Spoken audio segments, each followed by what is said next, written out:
This is a presentation of Northeast Streaming Sports.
Good morning and welcome to the Saturday morning debate show. I'm your host, BA. I got James with me and Jack with me as well. It is November the 15th. This month is going by quick, let me tell you. Today we have a splattering of questions that are very intriguing. Thank you, Jack, for those. And so we're going to bring the first one up. And like I said, all these questions are pretty good. So we got, was Nico Harrison given a raw deal and getting fired by the Dallas Mavericks? Who would like to take that one off the bat? You, James? Sure. Why not? Go for it. Look,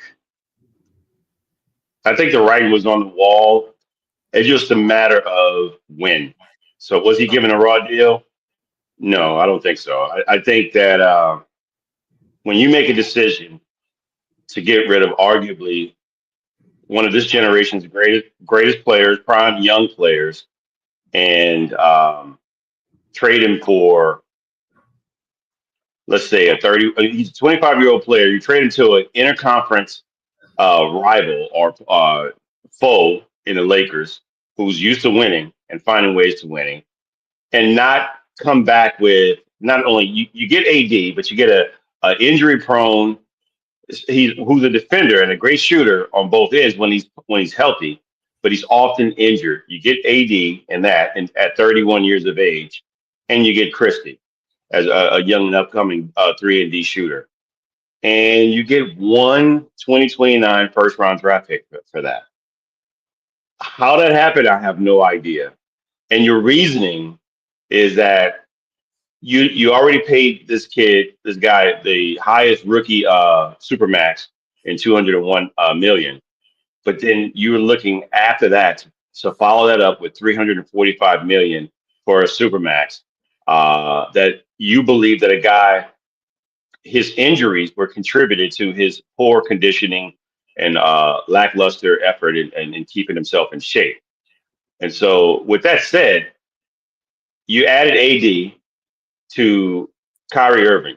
Neither one of them are number ones. Neither one. They've never ever existed as a number one option for whatever team. And you may consider AD his time in New Orleans when he was drafted as the lottery pick there.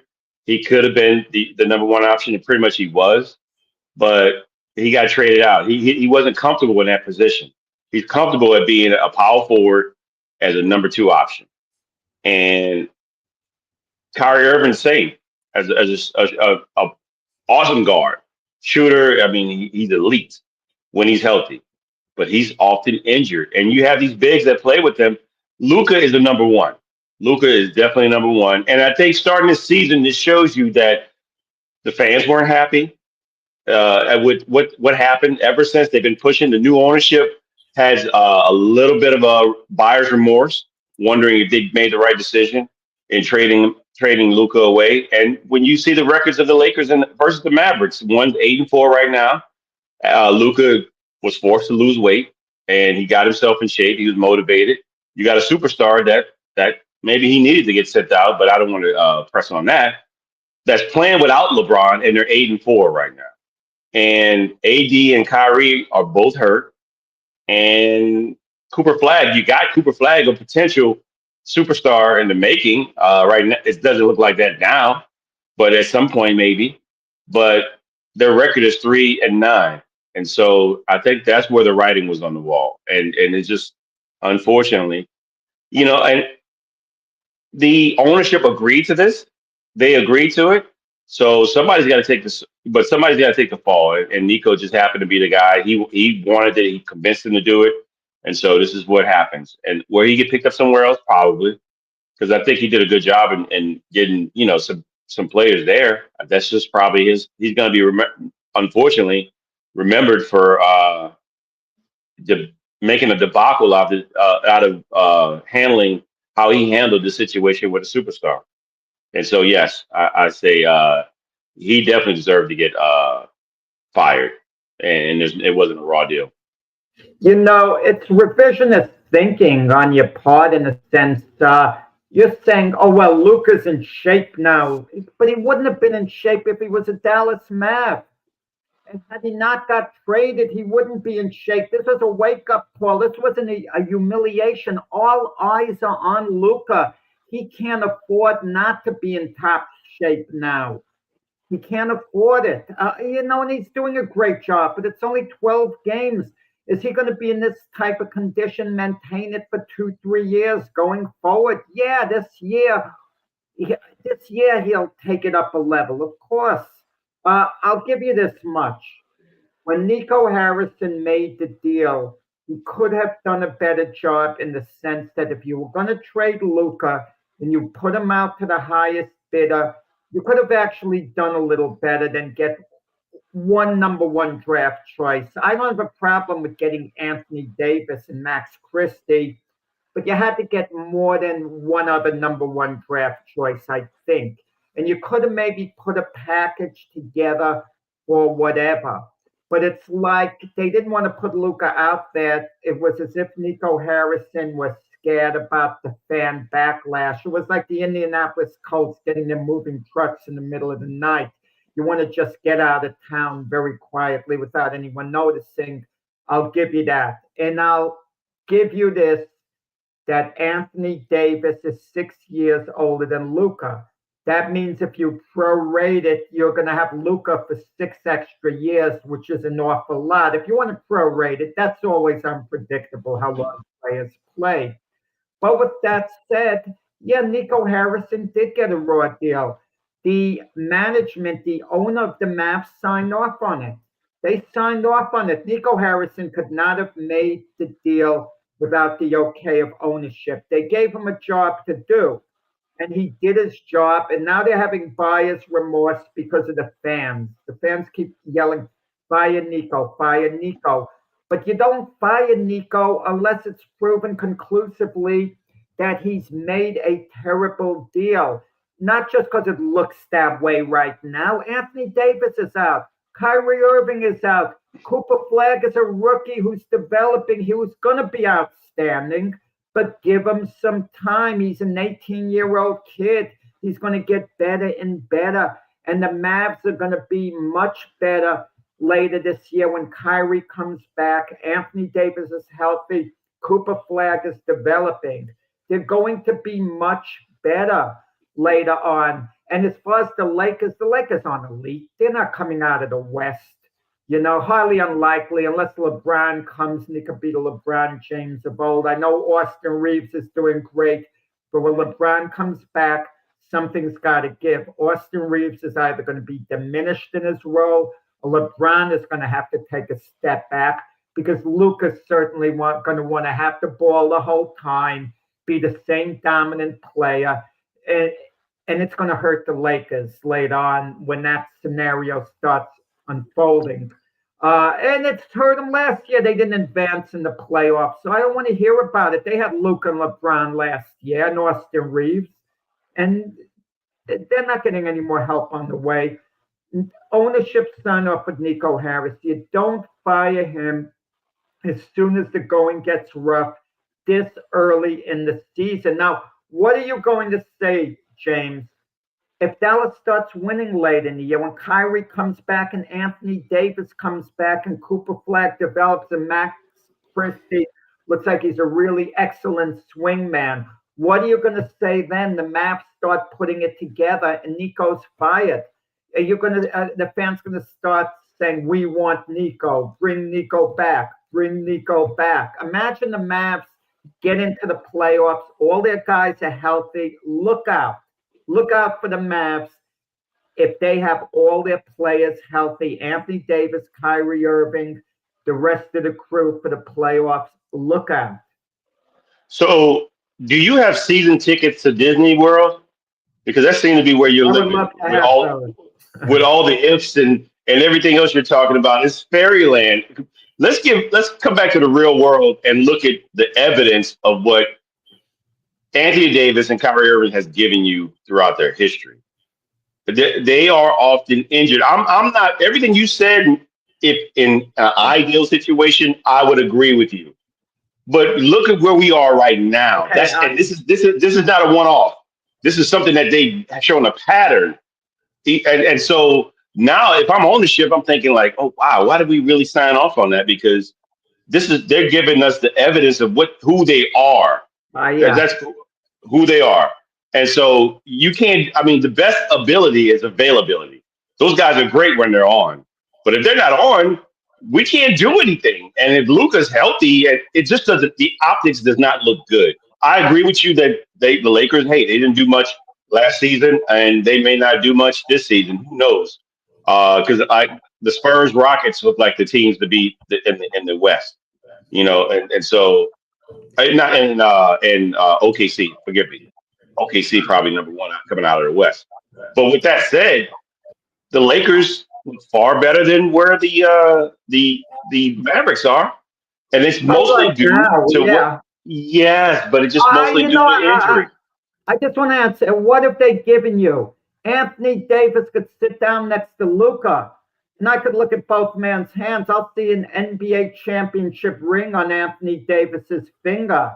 I won't see one on Luka. And as far as Kyrie Irving, as a Dallas Mav, Luka went further with him than anyone else. He took the Mavs 2 games from the title. Kyrie Irving was outstanding with the Mavs. He suffered an injury.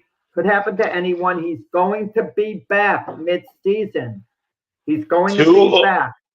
Those 2 guys you mentioned with their rings, they had arguably the greatest, either number 1 or number 2 player in history playing right next to them to get their championship. Well, you want to know something? Anthony Davis was arguably better than LeBron when they played together, was arguably a better player when they were together, because it wasn't the same LeBron James of the Cleveland Cavaliers.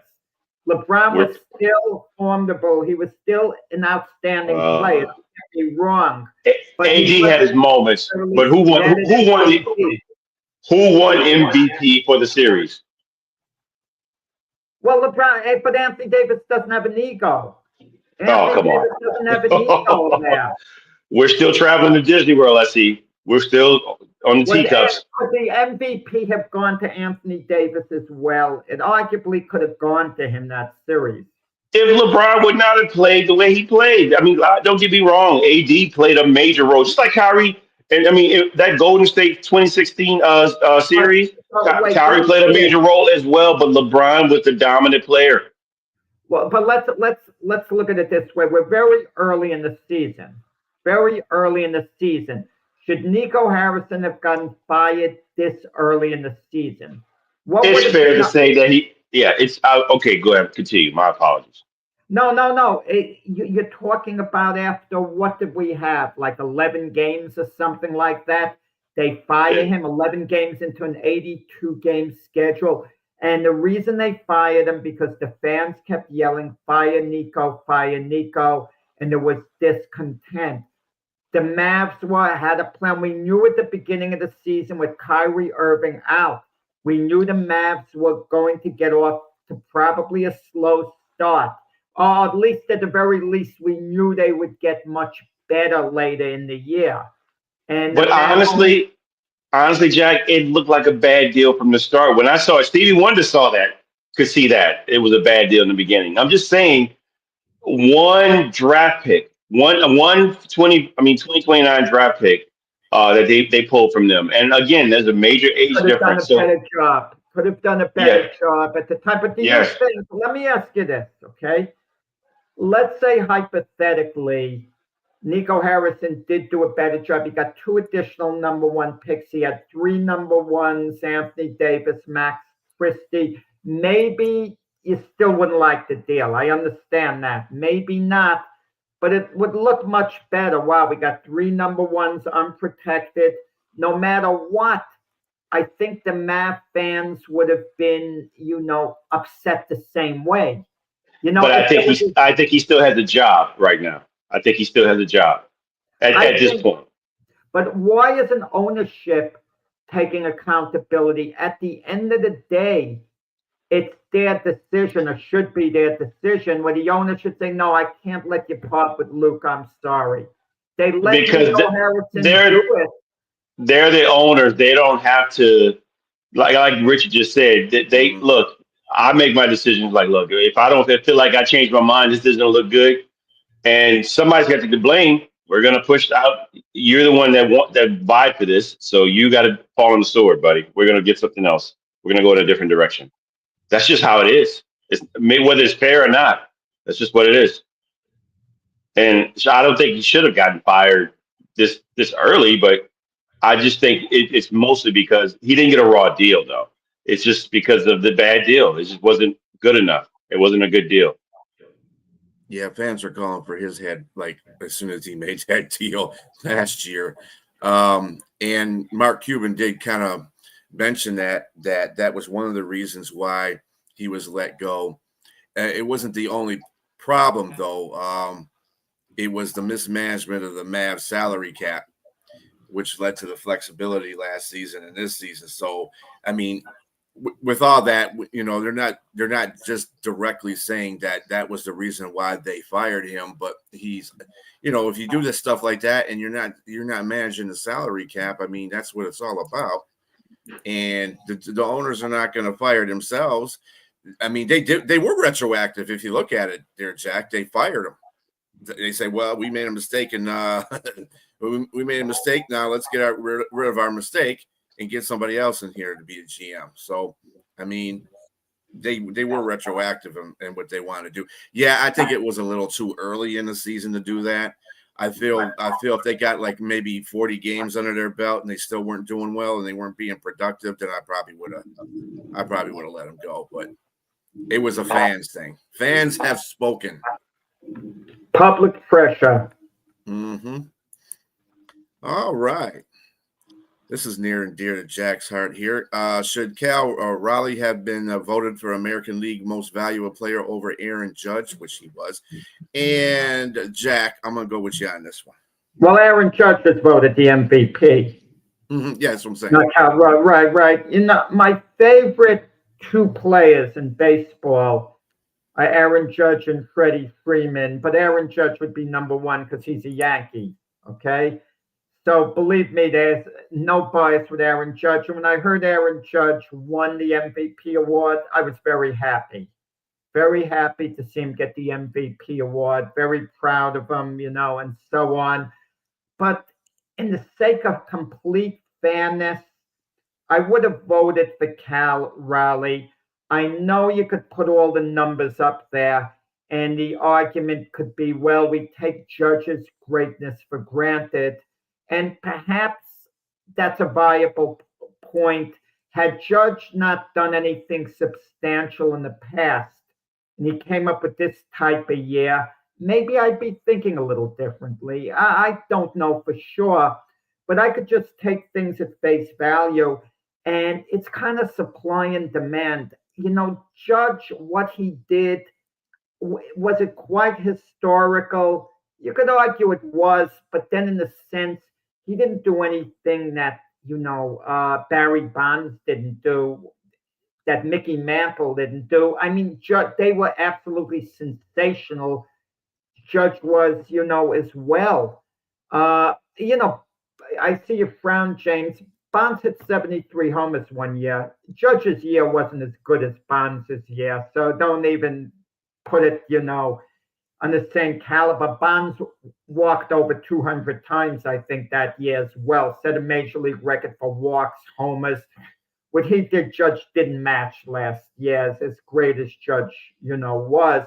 But what Cal Raleigh did, no other catcher in baseball history came close to matching 60 home runs. That's insane. Plus, he is very good behind the plate defensively as well. He's a leader of that team. He took the Seattle Mariners to the brink of getting to the World Series. The Yankees had a good year as well, don't get me wrong. And who's more valuable to their team? Look, both of them. Both teams get hurt badly if both guys are out. You could argue neither team could win with both guys out. But Cal Raleigh's a catcher. A great catcher is usually more valuable than a great outfielder. For example, let's look historically. Johnny Bench or Hank Aaron, who would you rather have? You could say Hank Aaron's a greater player. Or Willie Mays. You could say Willie Mays is a greater player. But if I've got one season, I could have either guy and both of them in their primes and both of them are going to be healthy. Wow, catchers are at a premium. Catchers are like you go into a shop, supply and demand. There's so few of them. Everyone wants it so bad. And Cal Raleigh, what he did was unheard of. Absolutely unheard of. The 60 homers, all the RBIs. And, he had more homers and RBIs than Judge, even though Judge outshined him in other categories. It wasn't a robbery by any means. Don't get me wrong. Raleigh wasn't robbed. He wasn't. And it reflected in the vote total. If just two of the voters had went for Raleigh instead of Judge, they would have wound up in a tie. And maybe that would have been the best decision, calling it a draw for both guys. But I think Raleigh should have gotten the vote. And as a Yankee fan and as a big Judge fan, I wouldn't want other Yankee fans to be annoyed at me. Oh, he's a traitor. You're not a real Yankee fan, this and that. It's a question of being fan objective. I would have cast my vote for Raleigh as much as it would have hurt me to do so. Yeah, mute. My apologies. Kudos for you, Jack, for once in your life for not being a homer. I look, he's definitely a homer. You two down there. But with that said, look, it'd be more of a sentimental vote to give the MVP to Cal because of the situation, him as a catcher, and in a historic view. Because if going up against Judge, the numbers matter. I mean, I heard what you said about Barry Bonds, and yes, Barry hit 70 plus homers. It doesn't matter. The times that the numbers that this guy just hit, those guys were MVPs. Jeff Bagwell too in '94. Similar numbers. These are similar guys. These guys won MVP, and they gave it to the right guy. I mean, the numbers. WAR was just far unbelievable. 9.7 versus like 7.1, I believe. 114 RBIs. 1.144 OPS. And so, look, I like what Cal did, and it's been a long time since Seattle, like you said, they pushed them to the brink. They were almost on their way to the World Series. And who knows if Cal's going to have a season like this again. But it's just hard to say. I'm with you to some degree. I give you that. I'm a little more sentimental leaning towards Cal in that way. But when the numbers are there in your face, it's just hard to give sentimental and not give the guy that just truly earned it. Numbers is the key thing that you're mentioning, and numbers is the key thing that I don't want to get into at quite as much, for the simple reason the value that Cal Raleigh shows you behind the plate, calling the game, things that won't show up quite in the box score. If Cal Raleigh was a first baseman, hypothetically, I'd probably vote for Judge. Him being a catcher, that kind of tips the scales to me because catch is such a premium position. We could do all the comparisons we want. Willie Mays and Hank Aaron, Mickey Mantle, who was better. But we can't compare Johnny Bench to those guys because we can't compare Johnny Bench to a third baseman, a shortstop, because positions are premium. That's the thing about it. Yeah, that's true. I would just say this. Go ahead. Well, no, go ahead, James. No, I don't want to beat it up too much. I just think you mentioned walks as well. Aaron Judge was walked a lot too this year as well. Yeah. So Aaron Judge is phenomenal. Look, this wasn't a robbery by any means. It was close. I understand that. I'm glad Judge won. If I thought Raleigh clearly deserved it, I wouldn't have been happy to see Judge get it. But it was close enough where, when Judge got it, I was pleased, that he got it. I was more pleased for Judge than feeling bad for Raleigh not getting it. But a part of me felt bad for Raleigh because what more can he do to be MVP? You look at how teams have done. Both teams did well. It's a regular season award, not a playoff award. Seattle won their division. Yankees were a wild card, but Yankees won, a couple of more games than Seattle. So, everything is fine as far as that, goes. But it was really close. But him being a catcher, that's unheard of. In all my years of, following baseball, I've never seen a catcher have that type of year. and it won't be any moral victories with this because it was that close. Just like Toronto, the way they lost to LA, the Los Angeles Dodgers, that was way close, and that's going to sting a little bit. So I think this probably they'll never get over it. The Blue Jays never get over it. When you lose like the Blue Jays lost, you never get over it. And when you lose the way the Mariners lost to Toronto, going back home up 3-2, never having gone to a World Series, and then losing out to the Blue Jays, coming so close to going to the World Series and not getting there. Listen, Brian knows the feeling with his Lions.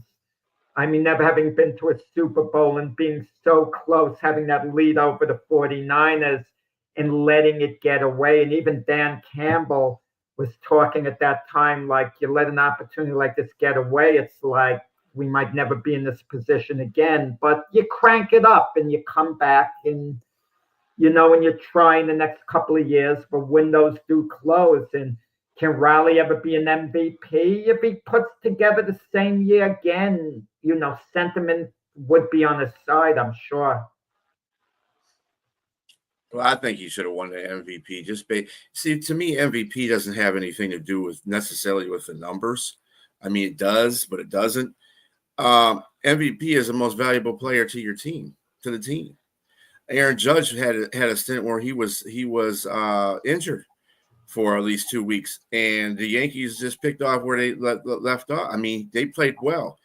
They weren't barn shattering by no means, but they were winning games. They were over 500 with him out.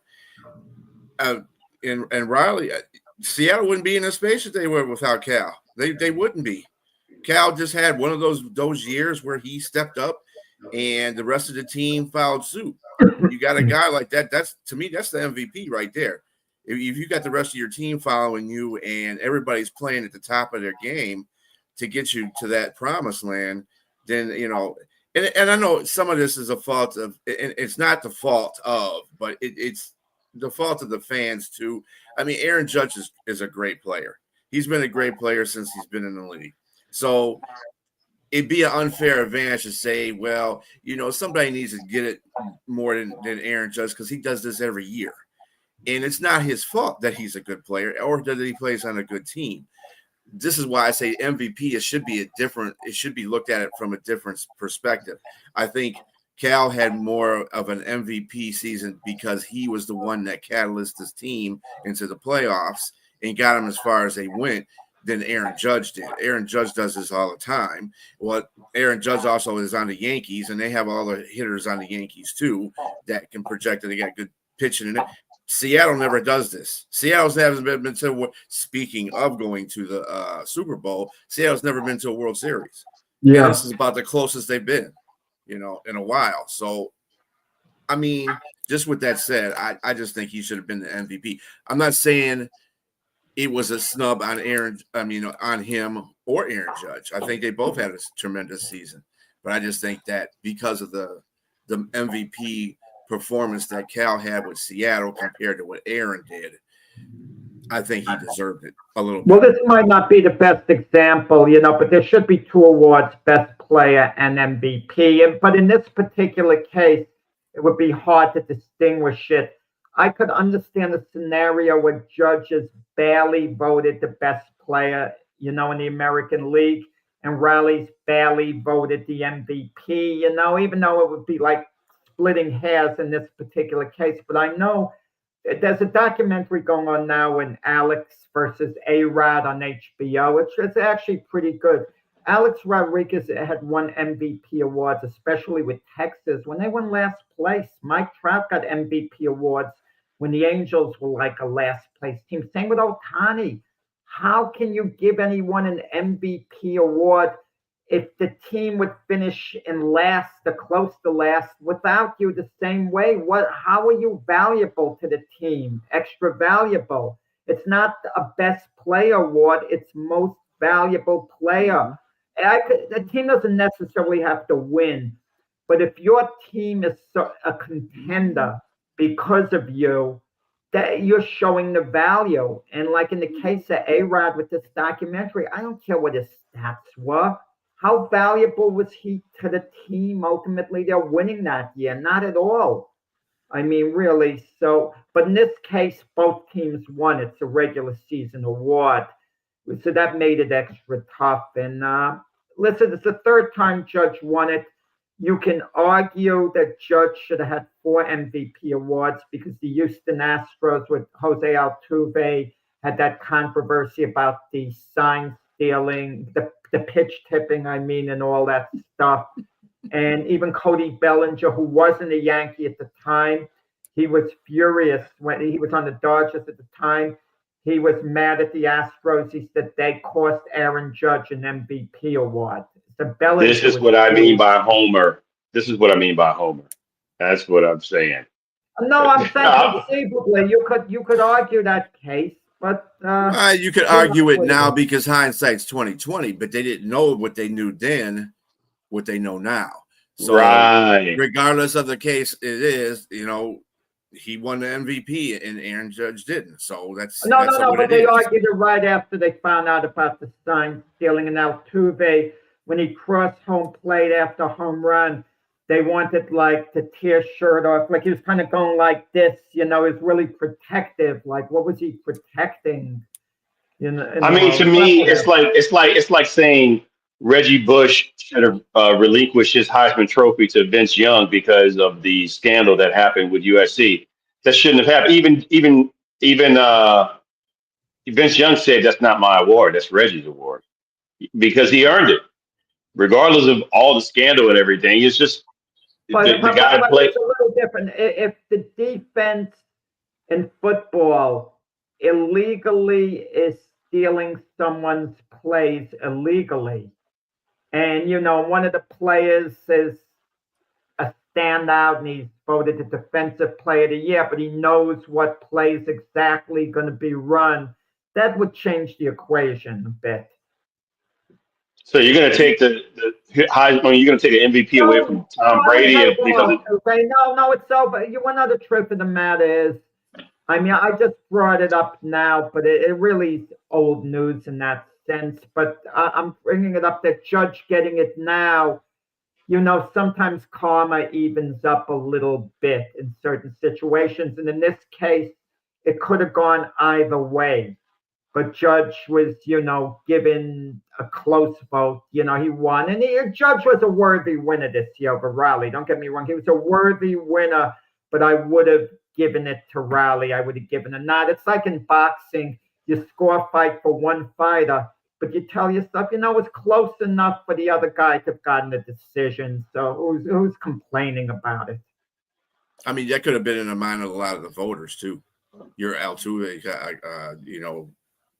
that whole thing. That could have been an amount of voters still. I think And they voters said, well, look they at think, numbers, Brian. I well, I think mean, numbers dominate.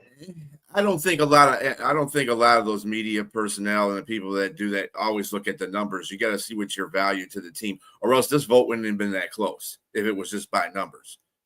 Correct? Think It's about very it. yeah. Well, Judge put up good numbers. Judge's He put up better overall numbers numbers. were clearly better, but Riley did have, more homers, more RBIs. So he had a little bit of a say in the number department.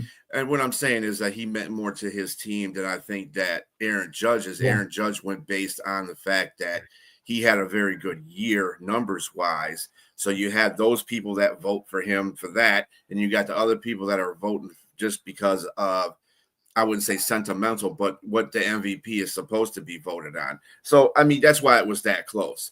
And you always know my saying. No, Brian, but listen to this. If this vote had taken place 10 years ago, Riley would have won. You know what to help win the award for Judge? Analytics. Because we're living in an age where the voters like, on base percentage, this and that. And we look at things differently today than we did years ago. Like, I was amazed. I looked a few weeks ago. I was just looking at how Mickey Mantle was the last few years of his career. I remember him as a broken down, washed up player.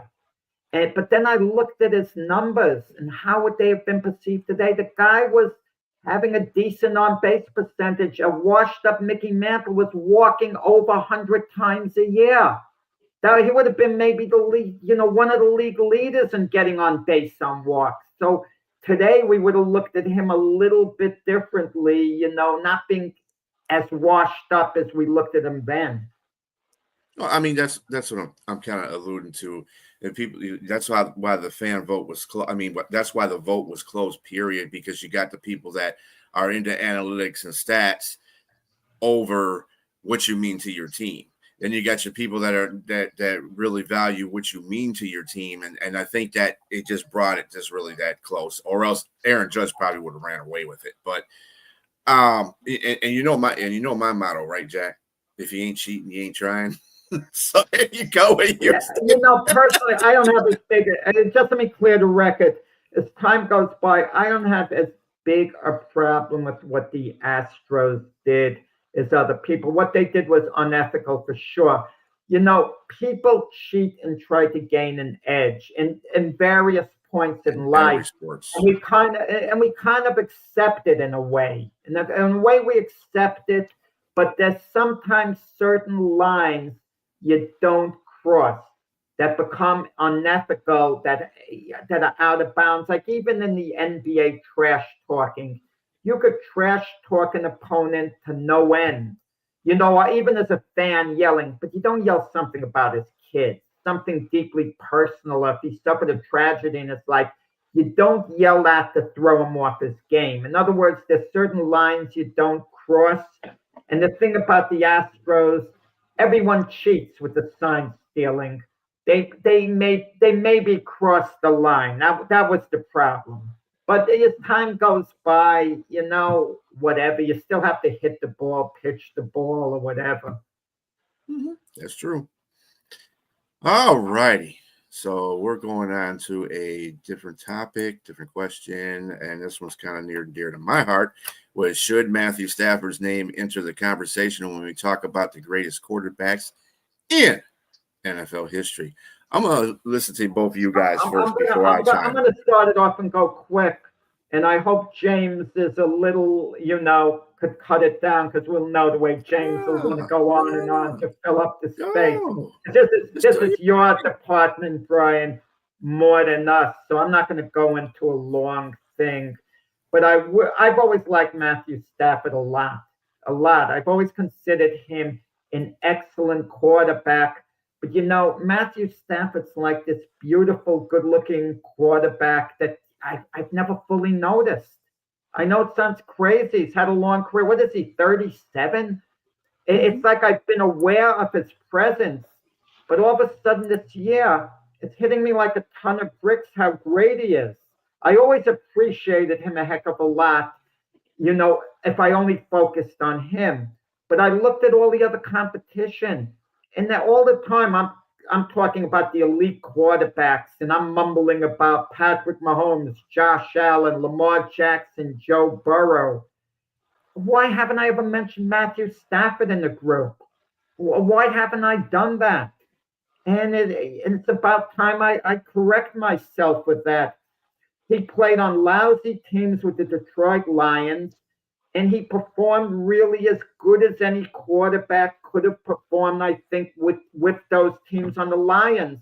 I mean, football is a team game.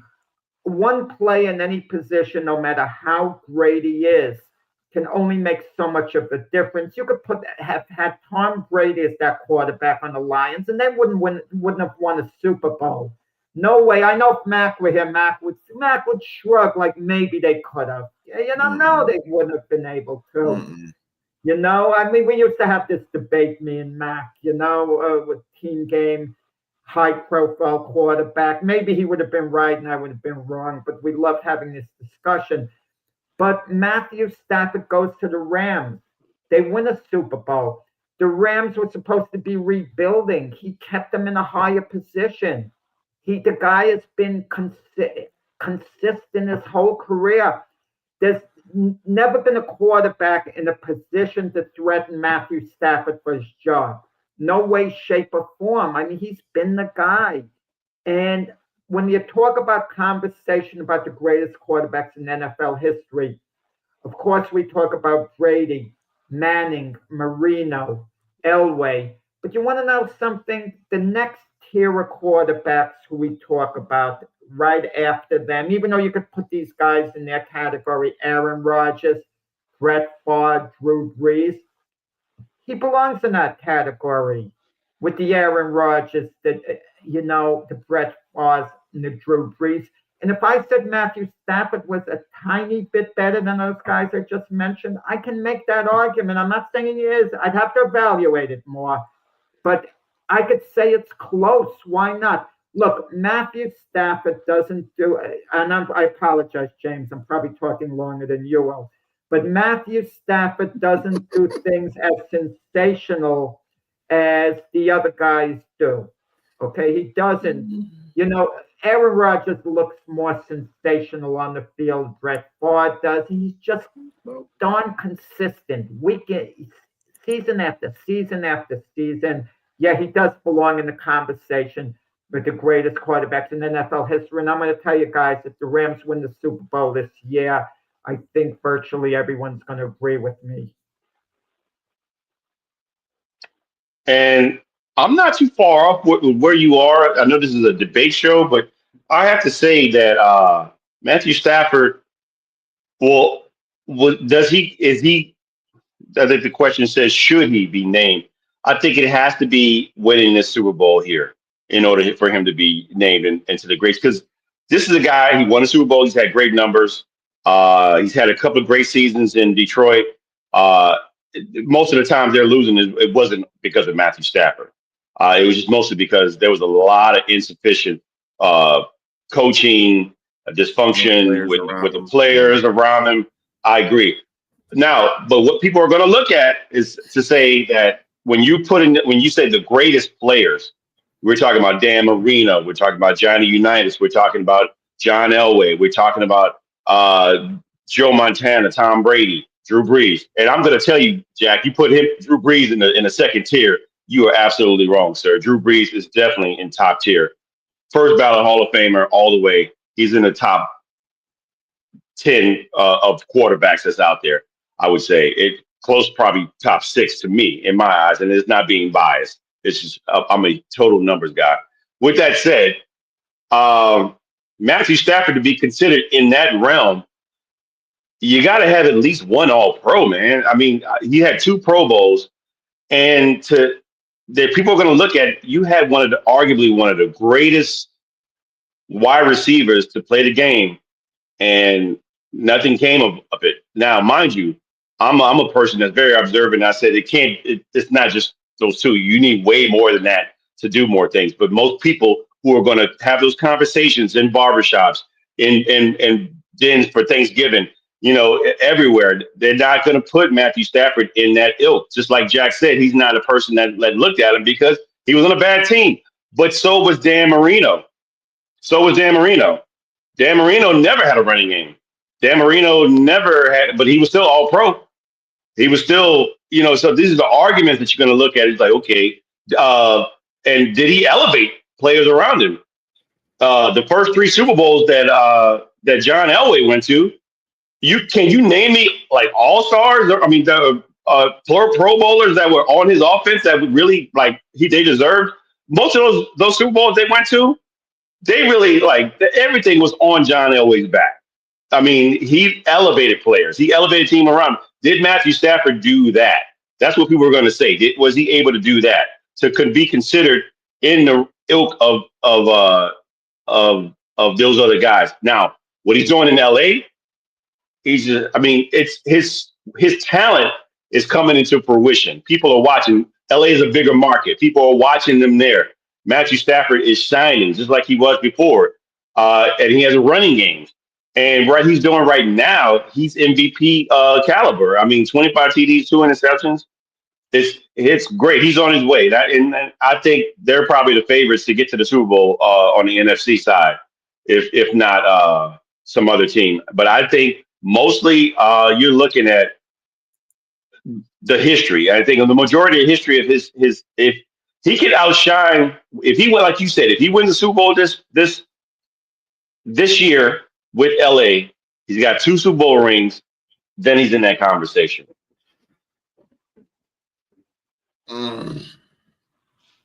He's in that conversation anyway. Aaron Rodgers has only won 1 Super Bowl. But everybody I don't have him in that conversation. He's up there. He's got good numbers. Aaron Rodgers got really good numbers. Let me tell you, this is why I put Matthew Stafford in here. And I've always liked Matthew Stafford. And yes, he was the quarterback for the Lions. But there's something special that you see in quarterbacks that achieve greatness.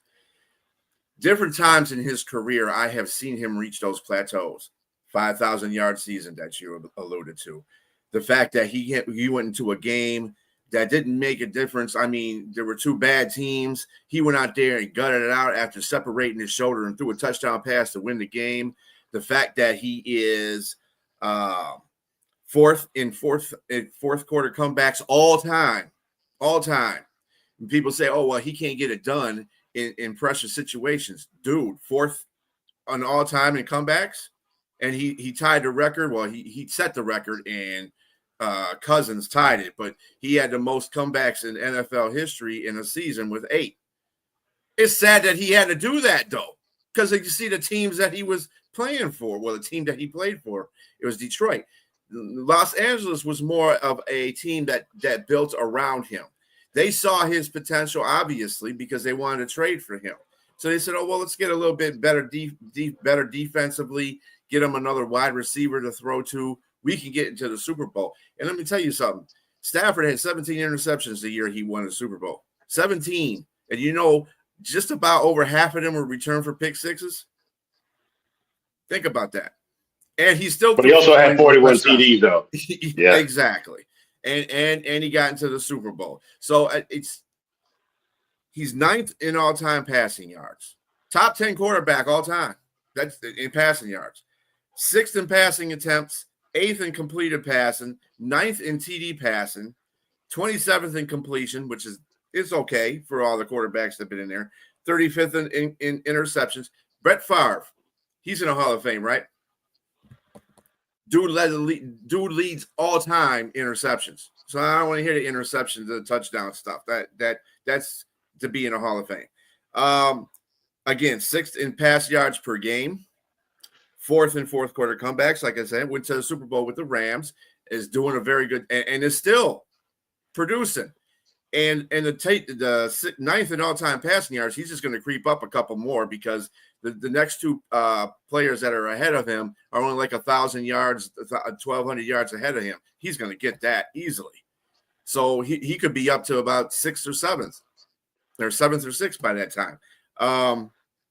You got to remember 2 other things too.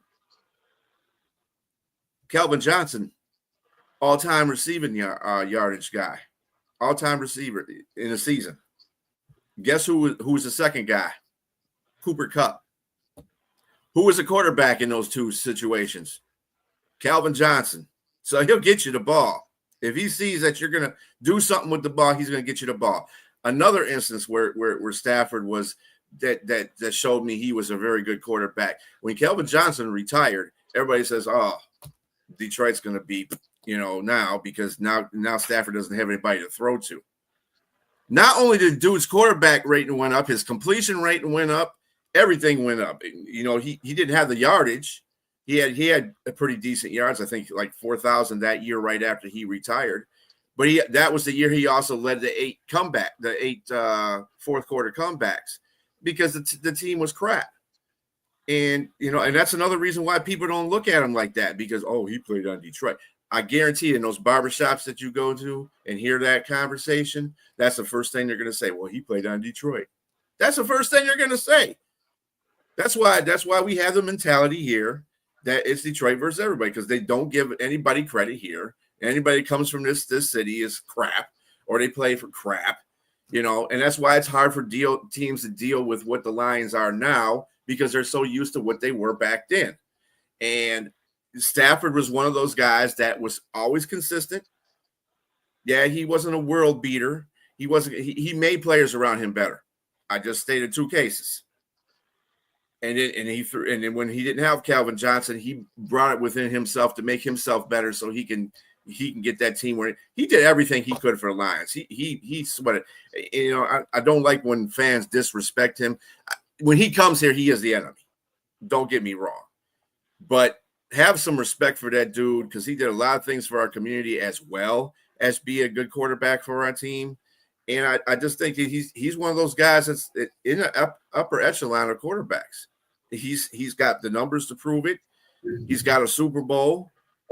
I mean, before looking at numbers, really, I thought he was more impressive because Aaron Rodgers had the players most of the time in Green Bay. Green Bay was a dominant team in our conference, in our division.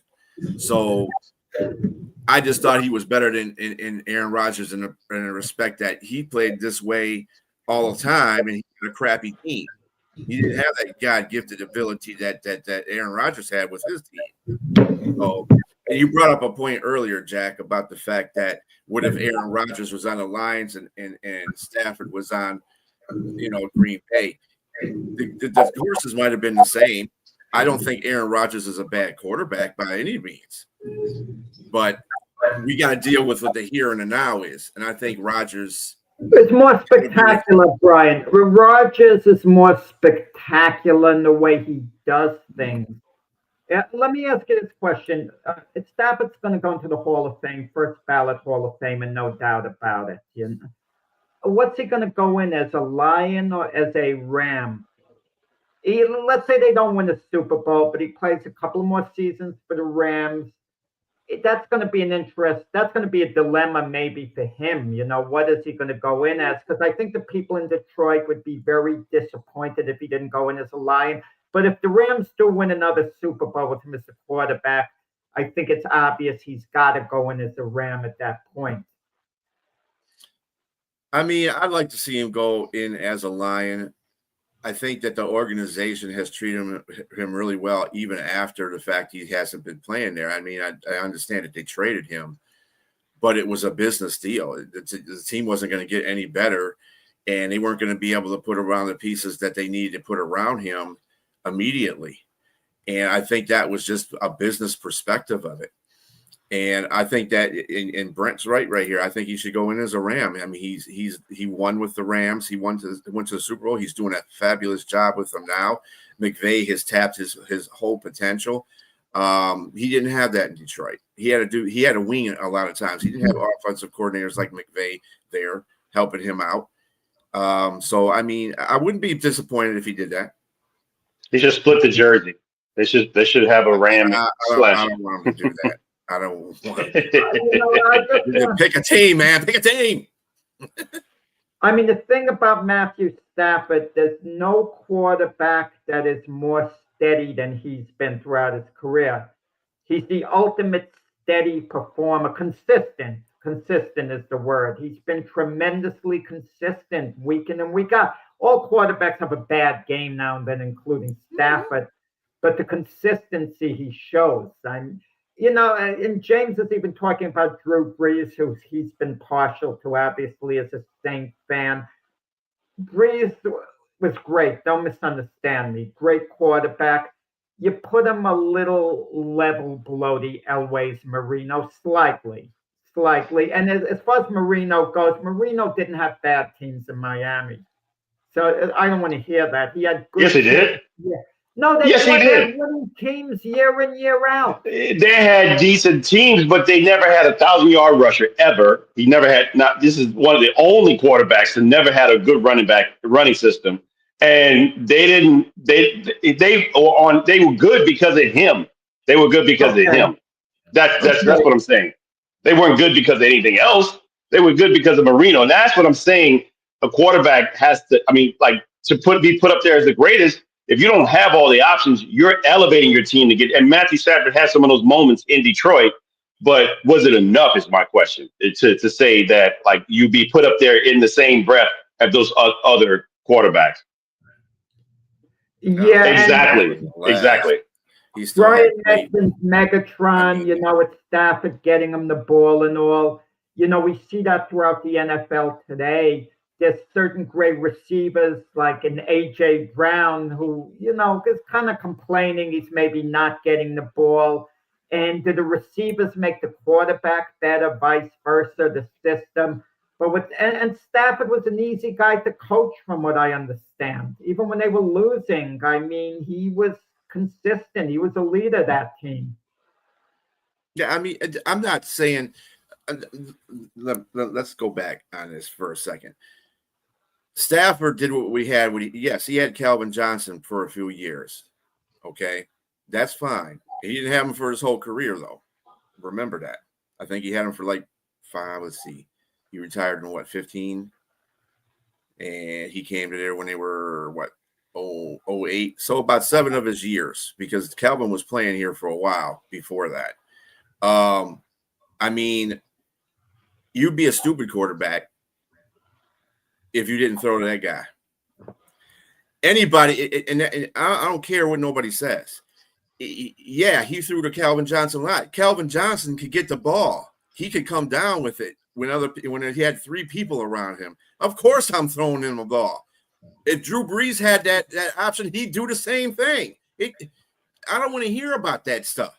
All right? You throw to who you have. If you got somebody as a playmaker, you're throwing to that guy. I don't care. And some of the passes that Stafford threw to Calvin Johnson, man, you got to go back and watch film of Stafford throwing these passes. I mean, he was under duress a lot of times when he was throwing these passes and he was very accurate. Now, yeah, it was a Calvin Johnson, but he knew where to place the ball at with Calvin Johnson.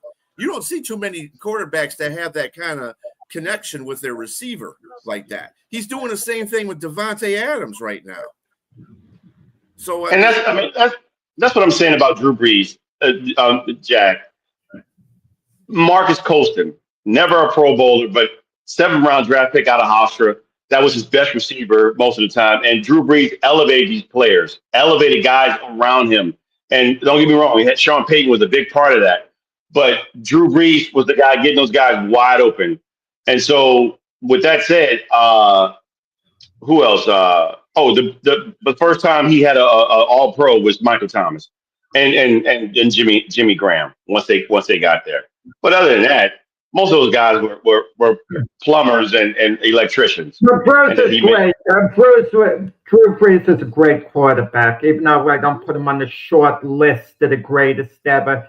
A great quarterback. I'm not diminishing him at all. I mean, if he were playing today and he was at his peak, you could make an argument, maybe next to Mahomes, he would be the best quarterback in the NFL. You could maybe make that argument. If he were playing today at his peak, you'd put him on a level with Josh Allen, who's great.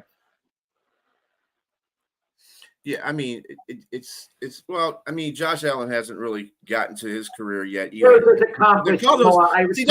point I'm trying to make. You have quarterbacks You have quarterbacks that you say, oh, Josh Allen's the best dude. Until you win something with, and with Josh Allen, it's a little different with Lamar because Lamar has messed up a couple of times in the playoffs on his own, whereas Josh Allen, I think, has the team around him mess up when it counted the most, like defensively against Kansas City when they went in that 13-second tirade down the damn line and they won. That wasn't his fault. And that's the reason why rules were put in place for fourth quarters. But Josh Allen hasn't won a Super Bowl. Neither has Lamar Jackson. This is why I keep saying, everybody say, oh, yeah, they're going to win MVP. Dude, if you ain't winning the game, what is the point of winning an MVP? I can say the same. Goff at least has been to a Super Bowl. Something that those two haven't even been to yet. But he's always considered, and he's a ho-hum quarterback because he doesn't have the flair. He doesn't roll out. He doesn't do that. He's a stand-up quarterback. He's a veteran. He's like an old-time 1980s quarterback. He stands in the pocket and throws the ball, gets the ball to where it needs to go. So it's not exciting in this era of football. So Stafford was like the same thing. He was on Detroit. Detroit was boring to watch because they all, most likely lose the game because of either the defense wasn't doing something right. And yes, I can say some of the games that they lost, Stafford had a part in. But at the same time, he won more games than he lost in that. But anyway, yeah. Seth, we have concluded today's rant about Matt Stafford.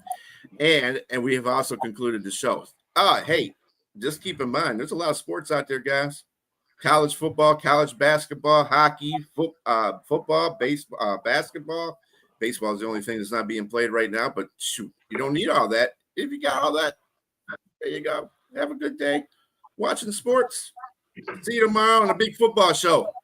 And again on Tuesday or Monday, Jack and Keith in the morning, 8 o'clock, I think. 7 o'clock will be Jack and Frank for the Gloved Fist. Everybody have a great day.